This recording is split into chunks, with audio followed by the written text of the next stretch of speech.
Hey, what's up guys, it's Darsh here, and I'd like to introduce you to the phone I've been using for about a month now. This is my first impressions of the LG G5.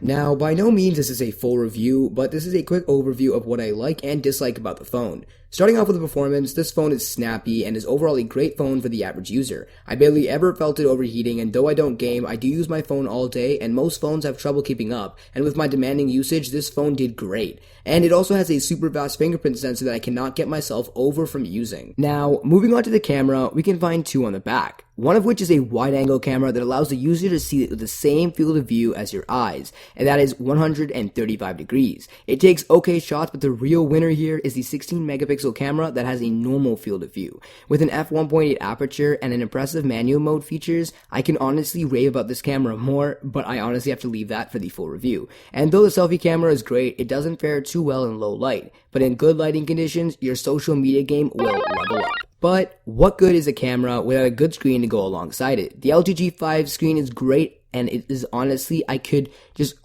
stare at it all day, but it's not very bright, not making it very ideal for outdoor usage, but overall, it's a really good screen. Now, the majority of the hype around this phone is modularity. I was blessed by LG with one of their modules, the Cam Plus, and honestly can say that the hype is just hype. There is no need for minor modularity, as there is really no need to constantly switch out the bottom piece of your phone for a module, unless this phone is a dedicated point-and-shoot camera or a dedicated audio device. I can see this being a huge hassle on consumers when out and about, and honestly, switching out the batteries is a mission and scares the bejeepers out of me.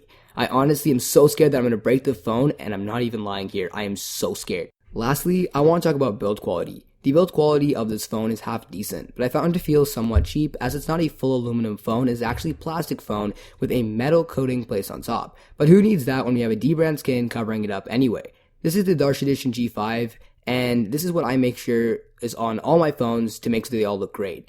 Now the edges are a bit too sharp in my opinion, and I'm not digging the chamfered edges at all, but the modules feel pretty good, and I've been enjoying my usage of them so far, even though they are a hassle to remove and insert.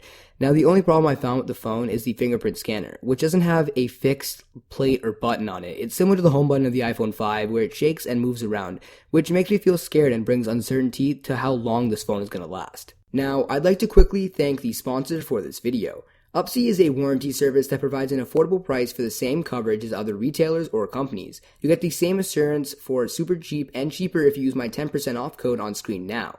And so overall guys, please check them out, and if you guys do purchase from them, use my code to support me and the channel. The link is in the description below. That's it guys, I hope you enjoyed this quick run through, and I hope you guys also do subscribe to this channel for the full review, and like this video for more phone videos on the channel. That's it guys, I'll see you in the next video. Later. Now shake your ass to the ground.